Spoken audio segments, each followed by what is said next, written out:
Basic principle of visual designs. നമ്മളുടെ visual designs കൊണ്ടാണ് നമ്മൾ ജീവിക്കാൻ പോകുന്നത് തന്നെ. ഡിസൈൻസ് ക്രിയേറ്റ് ചെയ്യുക, ഡിസൈൻസ് ഉപയോഗിക്കുക. ഡിസൈനിങ് തന്നെയാണ് ഒരു ഫിലിം മേക്കിംഗ് ആയാലും ഒരു നോവലായാലും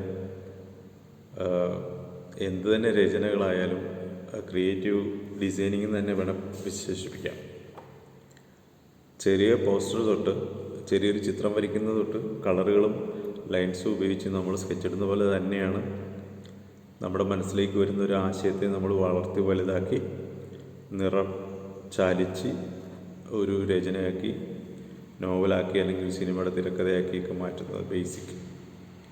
അതേപോലെ തന്നെയാണ് ഒരു ഡ്രോയിങ് ചെയ്യുമ്പോൾ നമ്മൾ ഡ്രോയിങ്ങിനെ അതിൻ്റെ പെർസ്പെക്ഷൻസുകൾ നമ്മുടെ മനസ്സിലൊരു രൂപം വരുന്നു, അല്ലെങ്കിൽ നമ്മൾ മുമ്പിൽ കാണുന്ന ഒരു വസ്തുവിനെ അതേപടി നോക്കി വരയ്ക്കുന്നു,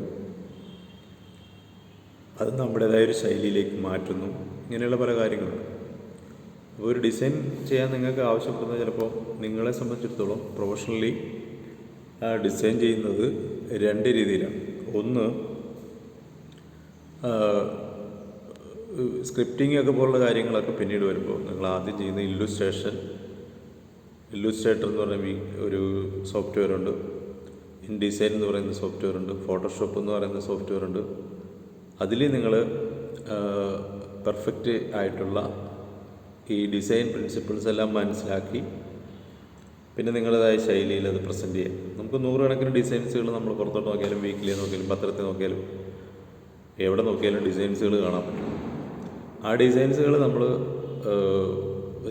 ഒരേ രീതിയിൽ ആൾക്കാർ രചിക്കുന്നതാണ്. അതിൻ്റെ നൂറുകണക്കിനോ ആയിരക്കണക്കിനോ എക്സാമ്പിൾസുകൾ, സാമ്പിൾ ഡിസൈൻസുകൾ ഏത് സബ്ജക്റ്റിനെ കുറിച്ച് ചോദിച്ചാലും നെറ്റിൽ നമുക്ക് കാണാനും പറ്റും. എന്ത് തന്നെ ആയാലും ഒരു കമ്പോസിങ് ചെയ്യുമ്പോൾ അതിന് കുറച്ച് തിയറി വശങ്ങളൊക്കെ ഉണ്ട്. അതിന് നമ്മൾ ആദ്യമായിട്ട് നമ്മുടെ മനസ്സിലേക്ക് ഒരു ആശയം വരുന്ന പോലെ നമ്മളൊരു പേന കൊണ്ട് പേപ്പറിലേക്ക് കുത്തുന്നത് ഒരു പോയിൻ്റാണ്, അല്ലെങ്കിൽ ഒരു പെൻസിൽ കൊണ്ട് നമ്മൾ വരയ്ക്കാൻ വേണ്ടിയിട്ട് അതിൻ്റെ ഒരു റഫ് സ്കെച്ച് എടുക്കാനായിട്ട് കുത്തുന്നത് ഒരു പോയിൻ്റാണ്. ആ പോയിൻ്റിൽ നിന്ന് വളർന്ന് കളർഫുള്ളാക്കി അതിനൊരു നമുക്ക് കിട്ടുന്നൊരു സ്പേസിനകത്താണ് നമ്മൾ വരയ്ക്കുന്നത്. ചിലപ്പം വലിയൊരു ഭിത്തിയിലായിരിക്കും, ചിലപ്പോൾ ഒരു പോയിന്റിലായിരിക്കും, ഒരു ചെറിയ A4 ഷീറ്റിലൊക്കെ ആയിരിക്കും, ചിലപ്പോൾ ഒരു ചെറിയ തുണ്ട് ഗ്ലാസ്. എന്ത് തന്നെ ആയാലും അതിനകത്ത് കിട്ടുന്ന കമ്പോസിങ് രീതികളാണ് നമ്മൾ നോക്കുന്നത്. മിനിയേച്ചർ പെയിൻറ്റിങ്സുകളുണ്ട്, മുഗൾ കാലഘട്ടത്തിലെ മിനിയേച്ചർ പെയിൻറ്റിങ്ങുണ്ട്. ചെറിയ പെയിൻറ്റിങ്സുകളാണ്, ചെറിയ ചെറിയ കഷ്ണം ലെതറിലും തുണിയിലും ഒക്കെ വരച്ചിട്ടുള്ള രാജസ്ഥാനിലൊക്കെ ചെന്ന് കഴിഞ്ഞാൽ കാണാം. പിന്നെ നമ്മൾ അജന്ത എല്ലോറ ഗുഹകളിലൊക്കെ നോക്കി കഴിഞ്ഞാൽ ഭിത്തികളിലാണ് രചനകൾ നടത്തിയിരിക്കുന്നത്. റിലീഫ് വർക്ക് എന്ന് പറയുന്ന കൊത്തുപണി ചെയ്ത് ഉയർത്തിയെടുത്തിരിക്കുന്ന ചിത്രങ്ങൾ കാണാൻ പറ്റും. പിന്നെ നമ്മൾ നോക്കിയിരിക്കുന്നത് എങ്ങനെയാണ്, നമ്മൾ തെയ്യം തിറ പോലുള്ള ഫോക്ക് ആർട്ടുകളിലുണ്ട്, ഫ്രോക്ക് പാരമ്പര്യമായ പ്രാചീനമായ കലാരൂപങ്ങൾ, അതിലെല്ലാം നിറങ്ങൾ കൊണ്ടിട്ട് കമ്പോസ് ചെയ്തിട്ടുണ്ട്. കുരുത്തോലകളും തോരണങ്ങളും ഒക്കെ പിടിപ്പിച്ചിട്ടുള്ള പ്രത്യേക രീതിയുണ്ട്. പച്ചല ചാറുകളും കല്ല് പൊടിച്ചിട്ടുള്ള നിറങ്ങളും ഒക്കെ ഉപയോഗിച്ചിട്ട് കരി കൊണ്ടുമൊക്കെ അവർ ചിത്രങ്ങൾ വരച്ചിട്ടുണ്ട്. അപ്പോൾ ഇതിലെല്ലാം മനുഷ്യൻ്റെ ക്രിയേറ്റീവ് പ്രസൻറ്റേഷനാണ് ഉണ്ടാകുന്നത്. വിഷ്വലി മനസ്സിൽ മുൻകൂട്ടി കാണുന്നതിനാണല്ലോ നമ്മൾ വിഷ്വലൈസേഷൻ എന്ന് പറയുന്നത്. നമ്മൾ ചെയ്യാൻ പോകുന്ന കാര്യത്തെക്കുറിച്ച് നമുക്കൊരു ആശയം മനസ്സിലുണ്ടാക്കി അത് പേപ്പറിലേക്ക് നമ്മൾ ഈ ഒരു സൃഷ്ടി തുടങ്ങി തീരുന്നവരെയും അതിനകത്ത് ക്രിയേറ്റീവ് വർക്ക് ചാലിക്കപ്പെടുന്നുണ്ട്. അതുകൊണ്ട് നമ്മളിപ്പോൾ സാധാരണ നിങ്ങൾ ബേസിക്കലി ഞാൻ നേരത്തെ പറഞ്ഞിട്ടുണ്ട്, കലയുടെ ചരിത്രം, ഈ രചന ചരിത്രങ്ങളൊക്കെ പ്രാചീന കാലം മുതലും ഗുഹാചിത്രങ്ങൾ തൊട്ട് ഈ ക്ഷേത്രകലകളും ആചാരങ്ങൾക്കുമൊക്കെയുള്ള കലകളിലൂടെ ഇന്ന് നമ്മൾ ഡിജിറ്റൽ ആർട്ട് അല്ലെങ്കിൽ കമ്പ്യൂട്ടർ ബേസ്ഡ് ആയിട്ടുള്ള കലയിലേക്ക് വന്നു. മൾട്ടിമീഡിയ പഠിക്കുന്ന സ്റ്റുഡൻ്റാണ്. അപ്പം അതിനാണ് ഇനി രചനകൾ നടക്കുന്നത്. പക്ഷേ എന്ത് രചനകൾ നടത്തുന്നതിന് മുമ്പ് നമ്മളൊരു വിഷ്വലൈസേഷൻ പേപ്പറിലൊക്കെ ചെയ്ത് റഫ് ഉണ്ടാക്കിയിട്ടിരിക്കുകയെങ്കിൽ പെട്ടെന്ന് വർക്ക് തീർക്കാൻ പറ്റും. നമ്മൾ അതിനകത്തിട്ട് കളിക്കുമ്പോഴും നമുക്ക് മുമ്പ് കിട്ടുന്ന സ്ക്രീനിലുള്ള നമ്മുടെ പ്ലേ ഉണ്ടല്ലോ, വർക്ക് ഓഫ് പ്ലേ എന്ന് പറയും, ആ പ്ലേയിലും നമുക്ക് പുതുമകൾ കൊണ്ടുവരാൻ പറ്റും നമ്മൾ പേപ്പറിൽ വരച്ചിരിക്കുന്നതിനേക്കാളും. അതായത് അതിൻ്റെ ഓരോ സ്റ്റെപ്പിലും നിങ്ങൾ മനസ്സിൽ തോന്നുന്ന ആശയം നിങ്ങൾ പേപ്പറിലേക്ക് വരുമ്പോൾ കുറേ കൂടെ മാറ്റം വരും. അത് പിന്നീട് പല രീതിയിൽ പേപ്പറിൽ റഫായിട്ടുള്ള വരച്ചെടുക്കും.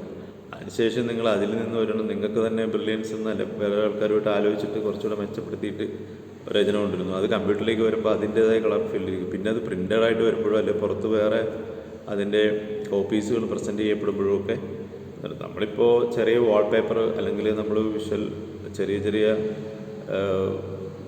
പോസ്റ്റേഴ്സുകളൊക്കെ ഇറക്കുമ്പോൾ തന്നെ നമ്മൾ ഓരോരോ വാർത്തകൾ അറിയിക്കാനും നോട്ട്സൊക്കെ ചെയ്യാനും ഒക്കെ ആയിട്ട് പലപ്പോഴും നമ്മൾ ചെയ്യുന്ന ചെറിയ ചെറിയ വർക്ക് ഓഫ് ആർട്ട് തൊട്ട് വലിയ വലിയ പെയിൻറ്റിങ്സുകളായാലും എന്തായാലും ഇനിയിപ്പം പിന്നെ ഡിജിറ്റൽ ആർട്ടുകളായാലും ഡിജിറ്റൽ ആർട്ടിലേക്ക് വരുമ്പോഴേക്കും നമ്മൾ ഒത്തിരി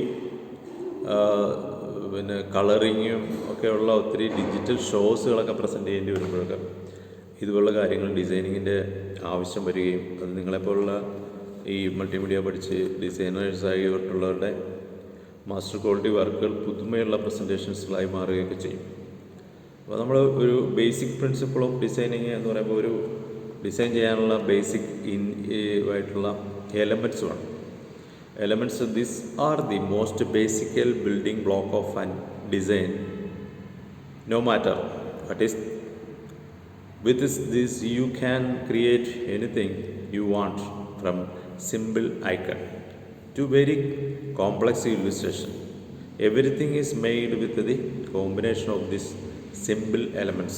Simple elements വെച്ചായിരിക്കും നമ്മൾ പലപ്പോഴും ഒരു എംബ്ലം ചെയ്യാനോ അല്ലെങ്കിൽ ഗ്രാഫിക് ലോഗോസൊക്കെ ചെയ്യാനൊക്കെ ആയിട്ട് അത് ലോഗോസൊക്കെയാണല്ലോ ഇതിൻ്റെ തുടക്കം. അതെല്ലാം ചിലപ്പോൾ ഒരു എംബ്ലം ചെയ്യാനോ ഒരു ലോഗോ ചെയ്യാനോ നിങ്ങളൊരു തരുന്ന ഒരു സബ്ജക്റ്റ് ഒരു കൺസെപ്റ്റ് വെച്ചിട്ട് നിങ്ങളത് ക്രിയേറ്റ് ചെയ്യാനോ ഒക്കെ ആയിരിക്കും നിങ്ങൾക്ക് പരീക്ഷയ്ക്ക് വരികയോ അല്ലെങ്കിൽ നിങ്ങളുടെ മുമ്പിൽ വരുന്ന വെല്ലുവിളികൾ നിങ്ങൾ നാളെ അല്ലെങ്കിൽ മറ്റന്നാൾ നിങ്ങൾ ചെയ്യുന്നൊരു വർക്ക് ഓഫ് ആർട്ട് അങ്ങനെ തന്നെ ആയിരിക്കും. In geometrical A point is the combination of X and coordination add A Z axis and you are in 3D but let us stick with 2 dimension for the article. നമ്മൾ 3 dimension ആണെങ്കിലും X Y axis എന്ന് പറയുമ്പോൾ നീളം ഗുണം വീതി, Z എന്ന് പറയുമ്പോൾ അതിൻ്റെ ഡയമെൻഷൻ 3D.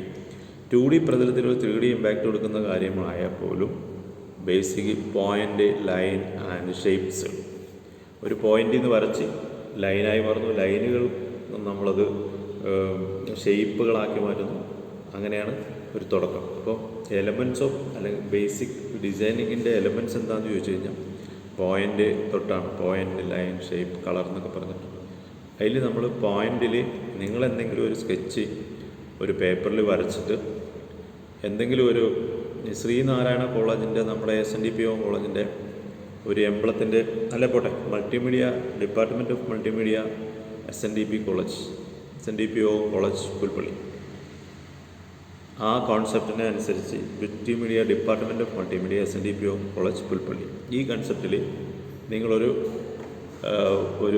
ഒരു design logo design simple logo designs പേപ്പറിൽ വരച്ചിട്ട് അതിൻ്റെ ഫോട്ടോ എടുത്ത് എനിക്ക് വാട്സപ്പിൽ അടുത്ത തിങ്കളാഴ്ചയ്ക്കുള്ളിൽ ഇട്ട് തരണം. കളർ ചെയ്യാം, സ്കെച്ച് മാത്രം ചെയ്യാം. വെറുതെ നിങ്ങൾ ഒന്നും കോപ്പി അടിക്കാതെ ഈ കൺസെപ്റ്റ് അറിയാമല്ലോ SNDPO കോളേജിലാണ് നിൽക്കുന്നത് മൾട്ടിമീഡിയ. അപ്പം നമ്മൾ അതിനകത്ത് എഴുതേണ്ട BA multimedia department of BA multimedia SNDPO college Pulpally. ഇത് നിങ്ങൾ പേപ്പറിൽ ഒരു ചെറിയ പേപ്പറിൽ കളർ പെൻസിലോ കൊണ്ടൊരു സ്കെച്ച് ഉണ്ടാക്കിയിട്ട് അതിൻ്റെ മൾട്ടിമീഡിയ എന്ന ഡിപ്പാർട്ട്മെൻറ്റിൻ്റെ കോൺസെപ്റ്റിനെ ഉൾക്കൊണ്ടുള്ള ഒരു ലൈൻ സ്കെച്ച് ഷെയ്ഡ് ചെയ്യാൻ 3D പോലെ തോന്നുന്ന രീതിയിലൊക്കെ നിങ്ങൾക്ക് വരയ്ക്കാം. കളറുള്ളവർക്ക് കളർ കൊടുക്കാം. അതൊന്ന് ചെയ്തിട്ട് എനിക്ക് അയച്ചു തരാം.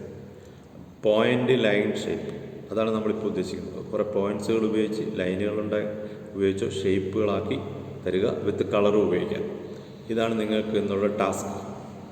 അപ്പോൾ അത് നിങ്ങൾ ചെയ്തിരിക്കുക. നിങ്ങൾ ബേസിക് പ്രിൻസിപ്പിൾ ഓഫ് വിഷ്വൽ ഡിസൈനിങ്ങിലേക്ക് പഠനം തുടങ്ങുകയാണ്. അതാണ് നിങ്ങളുടെ ഇന്നത്തെ ടാസ്ക്. നിങ്ങൾ വീട്ടിലിരുന്ന് SNDPO college Pulpally department of മൾട്ടിമീഡിയയ്ക്ക് ഒരു എംബ്ലം ഉണ്ടാക്കി തരിക. ചെയ്യണം ഡാണ്.